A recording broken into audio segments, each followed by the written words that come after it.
Going on to all my Taurus. So you have the Seven of Pentacles, the Hanged Man, Two of Pentacles, the Justice, King of Wands, Ace of Swords, the Star, the the Knight of Swords. I want to get this right. The Sun and the Chariot. All right, so what I'm seeing here for you is I'm seeing how a lot of you Taurus, I mean,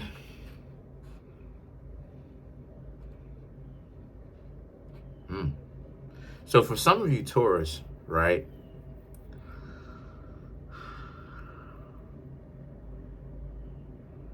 that's interesting. Okay. So for some of you Taurus, right? Some of you Taurus are like, look, you really want an intense relationship. You want something that's real. I do see here that you Taurus you're in contact with someone. Okay, just pay attention to the Seven of Pentacles. This card pretty much says the entire reading, everything about the entire reading. You want love. You want to create that family with somebody. The Hanged Man and the Two of Pentacles is about, things don't necessarily plan out the way that you originally thought that they were. Right? The Hanged Man represents that unpredictability, right? The inconsistency sometimes in what it is that you want versus what it is that you actually get. I know we all been there. The Two of Pentacles is about how you oftentimes had to learn to adapt to a given particular situation, right? And this is the reason why Taurus is one of the reasons why Taurus is so fixated on having routine and getting things done one particular way. It's because of the fact that a lot of the times Taurus has so much shakiness, right? That you Taurus have to do something that you thought that you would only have to do once a million times over, like getting married, like being with a partner. Take a look at The Rock, Dwayne "The Rock" Johnson. Dwayne "The Rock" Johnson has had many relationships that Dwayne has had to rewash because for whatever reason, I don't know, I'm not in these people's relationships, but for whatever reason, it's just not working out for him. So when Dwayne got married, he got married during what, the 90s? During the early 2000s, don't quote me on that because I'm not reporting on his personal life like that. I'm just saying that to give you an idea, but don't quote me, right? I have respect for The Rock. But it's because The Rock is a Taurus, but it's the idea of having to do something again, even though you thought you would just get married one time for the rest of your life. And the Justice and the King of Wands represents it. You had to be tough. You had to become tough. There's a lot of Libra influence, which is okay because Libra and Taurus share a planet, which is Venus. So go figure, right? But the point is that the Justice and the King of Wands is about how you've had to learn to adapt time and time again. This didn't just come easy to you, right? Diplomacy versus kicking people out of your life. Diplomacy versus kicking people out of your life. And excuse me, the King of Wands, right? The King of Wands now represents how, and you had to, like I said, you had to learn to let go of a lot of relationships because it's what was needed, right? It's definitely what was needed, excuse me. Because when somebody doesn't if someone doesn't work well in your life, put it like this, right? If you don't feel free around a person, if you don't have your autonomy around a person, obviously, then that's not a person that you want to hang around. You want to be in a situation where you still can do what it is that you want, but you still know how to act, of course. The Ace of Swords the Star card and the Knight of Swords, right? The Ace of Swords is about, so now you Taurus have some serious direction in your life. A lot of you figured it out. A lot of y'all know what it is that y'all want. Obviously, I just said it within the first few seconds of the reading. You want the real thing. And honestly speaking, what it is that I'm seeing about you Taurus is that pretty much a lot of you Taurus are dating around. You're not necessarily at this current point in time, or I should say prior to this, you're not necessarily finding the type of relationship that you really want. So what's going on here is that a lot of you are just dating around. Now, I'm not necessarily saying that a lot of y'all are putting yourselves out there in the worst way. I never said all of that. Okay? I never said all of that. What I'm saying is that the way that your dating experience has not necessarily been the best. And truth be told, let me give you a secret. None of the earth signs have very good dating experiences. Not Virgo, not Taurus. And Taurus is ruled by Libra and not Capricorn, because that's what it is. Because the thing about it is that the earth signs are just too practical for people, right? And they want to get caught up with the air. They want to get caught up with the, I can't even call it air, but they want to get caught up with the water. They want to get caught up with the fire, being sensational, being, taking an idea and driving it to the extreme with the airness, right? Taking trying to capture and trying to motivate people with the water sign, with the water element, and get people to take up action. And then with the fire, get people to be sensationalized, to worship that thing, right? And with earth signs, me being a Virgo myself, having a Taurus brother, knowing plenty of Capricorns in my life, sometimes, even Capricorn love interests, actually a lot of Capricorn love interests, just from my own personal interest.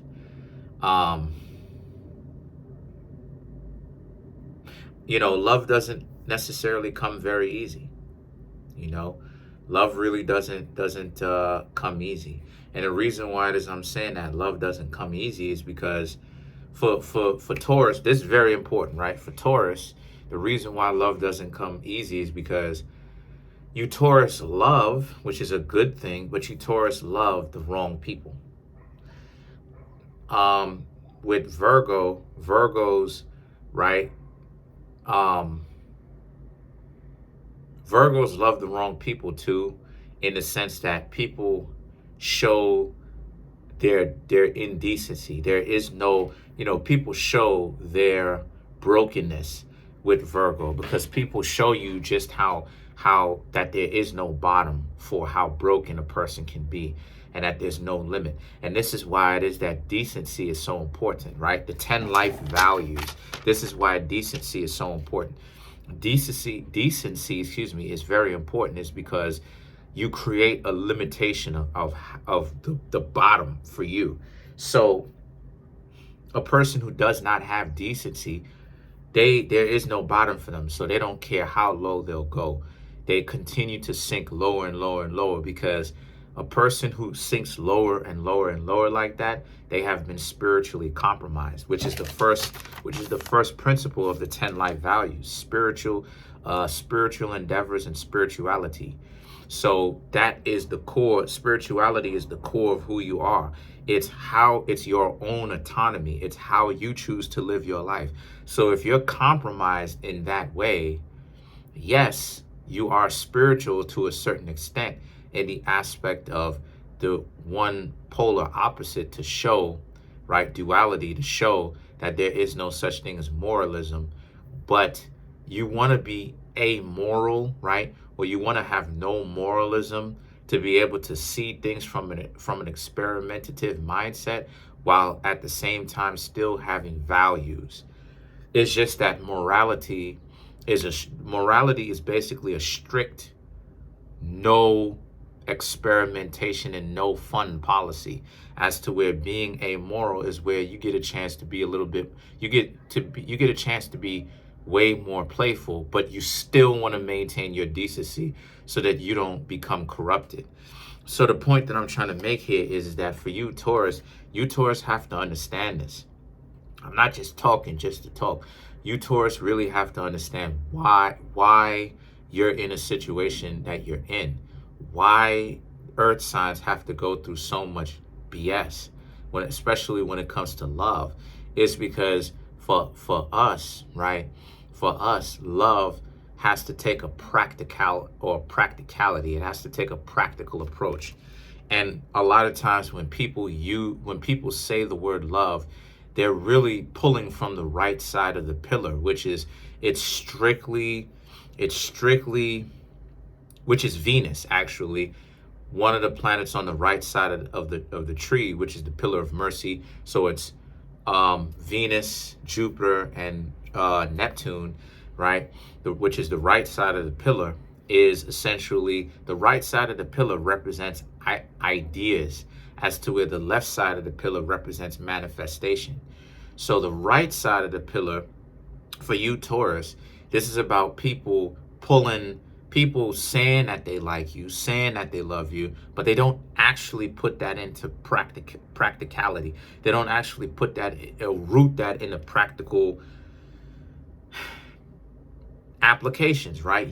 By using that love that already exists in them, that comes from an immaterial place.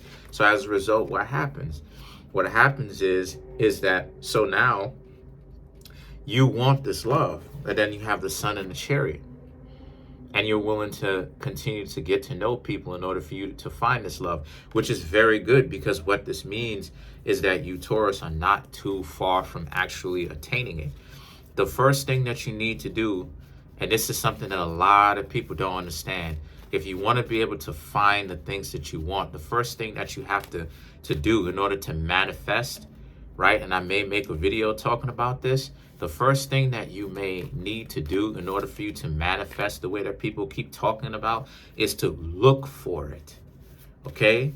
I'll talk about that later on, potentially in another video. If you want me to talk about it in another video, then let me know that you want me to talk about it in the comment section below.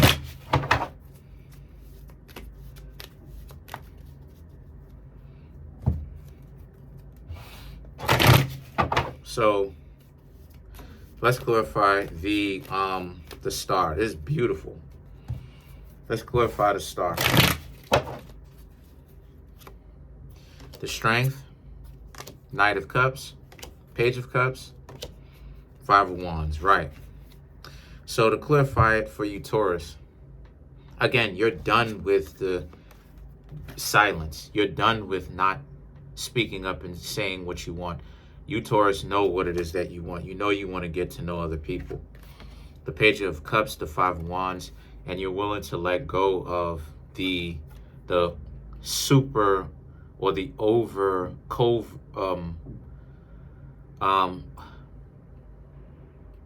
super introvertedness in order for you to do it. So a lot of you Taurus are learning how to be more outgoing. Now, again, part of the reason why it is, see, this is what I've been saying. Part of the reason why there's a such thing as over introvertedness is due to adversity, right? Difficulty in life. So we essentially retreat into ourselves, right? Because just as a lot of people say, we as people are sociable, and we can be, because there's a time where we are meditative and there's a time where we are extroverted. But essentially what happens along the way is that dysfunctionality around us and chaos, we end up internalizing that, and we learn to become introverted, or super introverted or overly introverted due to our traumas, due to our difficulties.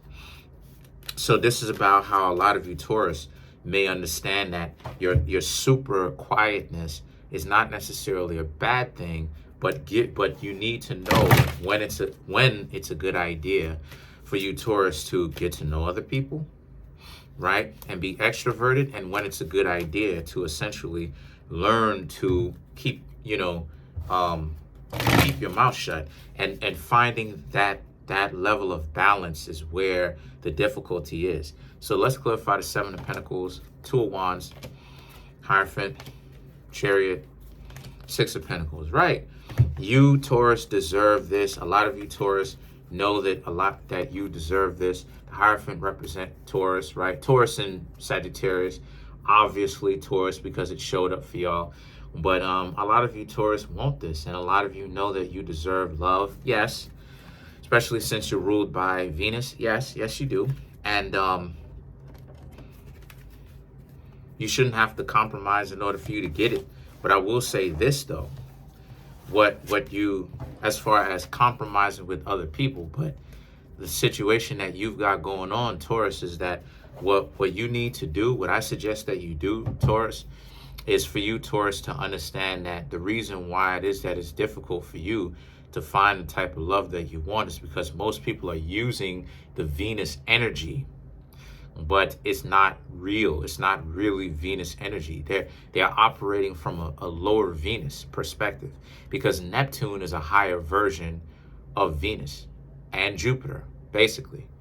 Neptune is a higher Venus. Neptune is a higher Jupiter.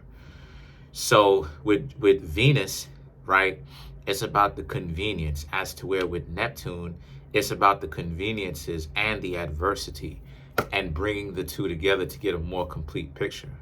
So that's pretty much it. Comment on the video, like the video, subscribe to the YouTube channel, share the video. Trying to make my YouTube channel grow to 10,000 subscribers by the end of June. As of right now, we have 5,640 subscribers. We're almost at 5,700 already. I love y'all. Smash the subscribe button, smash the like button, hit the notification bell, set the notification bell to all so you can be notified whenever I drop my videos.